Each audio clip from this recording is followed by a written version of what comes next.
everybody. Hope you've had a great week. It's a great opportunity to go live today because the thing I love is every time I bring up one objection, someone always says, "Oh, well, this one's harder." And last week I talked about too expensive. If it's too expensive, if someone says too expensive, help me understand when you say too expensive. What do you mean by too expensive?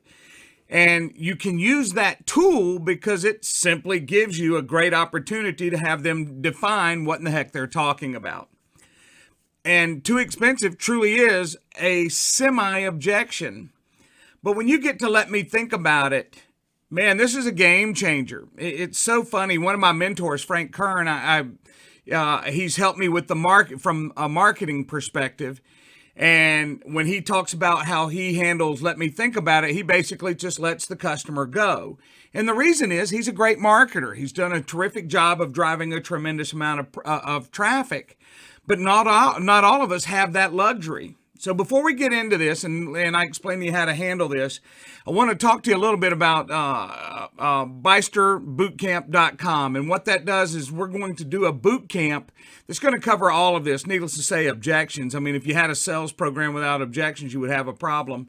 But if you go to BysterBootcamp.com, you can register. We're going to do a short live webinar so you have an understanding of what we're going to cover in the boot camp itself, which is spread over a 6-week period, so that not only do I introduce skills, but I introduce ways, or we come back and we grade what you're doing and what you're not doing. So if you have the ability to record, it's always good. If not, we can role play. I can make it up as we go along. I like to do realistic role plays because that helps you. But back to what this video is about. Let me think about it.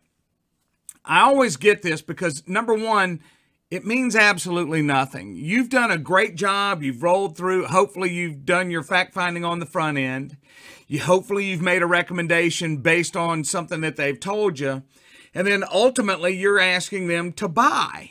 And they look you dead in the eye and they go, Byron, I have to be honest with you. I'm going to have to think about this. Let me think about it. And so many times, as a sales rep, we just go, okay, how much time do you need? Or, do you want me to follow up with you in a week or so? Or you should definitely think about it. If you listen to some of these people tell you, you should agree. Bull crap. I'm not going to agree with let me think about it because it means absolutely nothing. It's worse than a maybe. At least if someone says yes, they're going to buy. If they say no, they're not going to buy. If they say maybe, it's like, are you kidding me? I'm going to follow up with you for a year and you're never going to buy a damn thing. So when someone says let me think about it, you have a right to ask them one question that will help you start drilling down into what that answer is. Because you deserve to know, are you going to waste my time or are you not? And so many salespeople think, oh my God, the customer's always right. I've got to lick the ground that you walk on. Total BS. Sorry. If someone's going to waste your time, cut them loose. Have a nice day. Good luck to you. You should have taken advantage of it. And too bad, so sad. But here's how you really should handle when someone says, let me think about it. Mr. Customer, what concern do you have? And they'll always say, oh, nothing. I just want to take some time to think about it. Well, let me give you a hint, ladies and gentlemen. If they're not buying and you've based your recommendation on what they've told you, it's total BS. Something is a concern. It could be a number of things. And today I had a friend of mine send me a video that said, where the guy said, well, we're going to narrow it down to 3. I'm not interested in narrowing down anything to anything that somebody thinks. I don't want you making assumptions. You're going to make that customer narrow it down. And all these things, they say, isolate the problem. If you don't isolate the problem through asking open questions, you're isolating it to nothing because it can rear its ugly head. It's always trying to put the jack in the box. You put it in and it covers the little clip and boing, it bounces back out. So you've got to ask the right questions to help not help that customer, to force that customer to give you what's really the concern. So let me kind of give you how this works. So you've done a great job asking the right questions. You've drilled down through the call. You've made a presentation and they go, that's a lot of good stuff. You've given me a lot to think about. Let me think about this. And the next question I'm going to ask him is, well, tell me something, Jim. What concern do you have?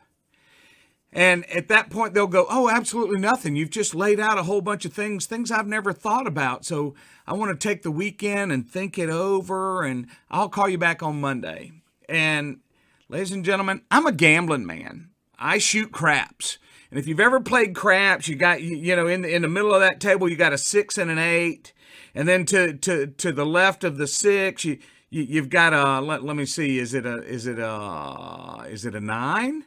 And then a 5, and then a 10 and a 4. And the reason is the odds of you hitting that 10 and 4 are much lower than hitting the 6 and the 8. And the 7, which has more combinations than anything, is going to come up.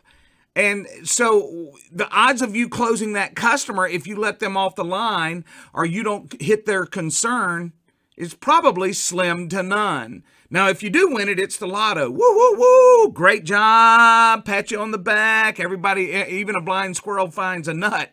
What I'm telling you is you've got to drill down with this customer. So when they say, let me think about it, you go, hey, what concern do you have? They're going to say, hey, I don't have any concern, Byron. It's just giving me a lot to think about. And then you're going to come back with a question. And unfortunately, it's you taking ownership of something that you may have missed. And guess what the question is? It's very simple. Hey, so what have I missed here, Jim? We've gone through a whole lot of things here, and you're telling me you're not willing to move forward. What have I missed? And they're going to tell you nothing. I'm telling you, this is a 2 or 3 or 4-tiered objection. And you're going to say, well, obviously I've missed something, or you would be moving forward at this point. We've looked at everything from your return on investment, how long it's going to take for it to pay off what you're investing in, what I'm teaching, plus how much revenue it's going to drive you in the next 3 to 6 months in the oncoming year. So when you're telling me no and you want to think about it, you're putting off something that really is just absurd. So I'm going to ask you one more time. What have I missed? There's a reason why you're not pulling the trigger and moving forward. And so what you may find at that point is something like, well, I have to be honest with you, Byron, everything you've laid out to me, it makes sense. But we don't have the budget for it. We don't have the money set aside, and nobody wants to admit they don't have the money. No one wants to admit that they're too weak to pull the trigger, and they're rolling the dice. It's kind of like me. I do sales training, and in that sales training, I do a lot of examples. I show you how to work. I'll get on the phone. I'll do a lot of different things, but so many times that person's reluctant to invest the money. And here's what I want to say to you. In the last 3 months, I've had several potential clients that have lost a small fortune by not pulling the trigger. They think, hey, my internal people can do it. Well, if they can, why the hell haven't they?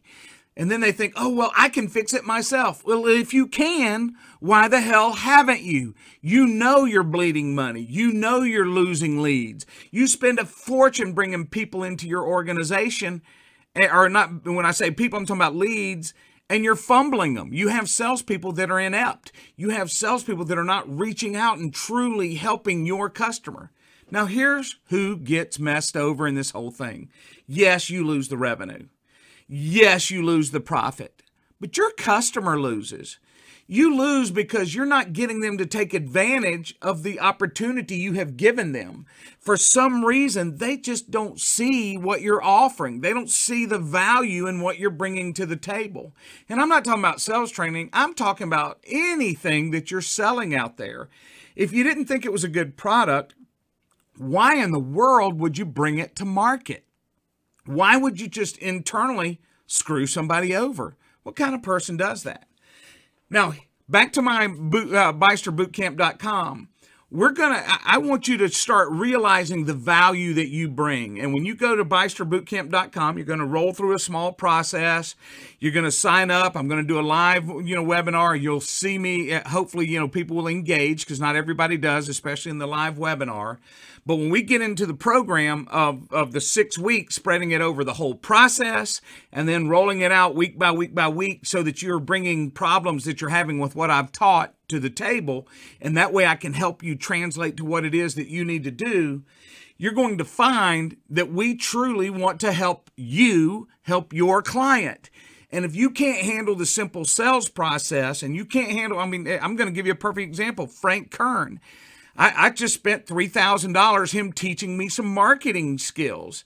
I've spent more money before, but now it's like, okay, I've got a live opportunity to work with him. And it's like, it's worth every dime I'm going to spend. Had I, quote, been that person who said, let me think about it, he would have let me go.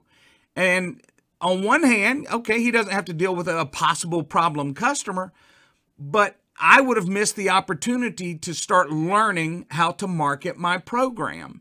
So in that, I'm wanting you to realize when someone says, let me think about it, they're just blowing sunshine at you. It really means nothing. And one of two things have happened. Number one, they don't have the money, or number two, you've missed something. And that could be a broad range. And when someone teaches you, and I hear it time and time again, isolate the objection. Isolate the objection. Well, ladies and gentlemen, they're not signing a contract. So if you, quote, isolate the objection, they're down there and all of a sudden they go, whoops, that's not everything. Now you're right back into going back into probing. So here's what I recommend you do. Ask a lot of questions on the front end. Take it as wide as you can get it. If they're concerned with running it past their partner, if they're concerned with the price that they're going to pay, if they're concerned with how much time it's going to take out of the field, if they're concerned with putting all this together so that you can run it, nationwide, there's a lot of things that can come into that. You want all the objections out in front. And that way you can take all the skills that you've been taught through a sales training and adjust to each one accordingly, so ultimately you help that customer reach their goals. You have a responsibility to your client to do just that. And in closing, just want to go back to BysterBootCamp.com. We're going to cover that. We're going to cover all these steps very, very, very, very tightly. I want you to throw anything you can at me so that I can help you accomplish your goals. It's amazing how much companies leak revenue and leak profits because people, not only on their sales side, but their customer service side, don't know how to handle the client.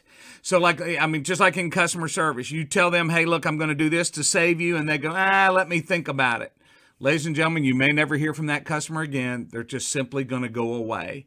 And what I want you to do is handle them while you've got them on the phone. If you've got a live one here, kind of like it happened in the movie Batman, got a live one here, I want you to handle that customer. Hey, look, it's been a pleasure doing this video. I'm going to do another one this afternoon because I've got, you have no idea the bullets have been thrown at me this week. And I love it because what that does is it helps me think outside the box. It helps me grow what it is that what I think about. But one that's come up is return on investment, because I have so many people go, Byron, how does return on investment work? How do you bring all these things to life? Well, some of them are obvious and some of them are not obvious. And that's what the next video is going to be. It's going to be here in about an hour or so. I just want you to realize one thing. When you're working with your client, and if you have a good product, don't take no for an answer. Ultimately, you want to get them to see the light that you're shining upon the problems or the advancement that that company can do. Hey, it's been a pleasure doing this video. If it's helped, please share it. If not, hey, it costs you what it costs you, and that's just a little bit of time. Take care. Have a great weekend. I'll see you in an hour or two, and I'm sure I got a lot more coming at you.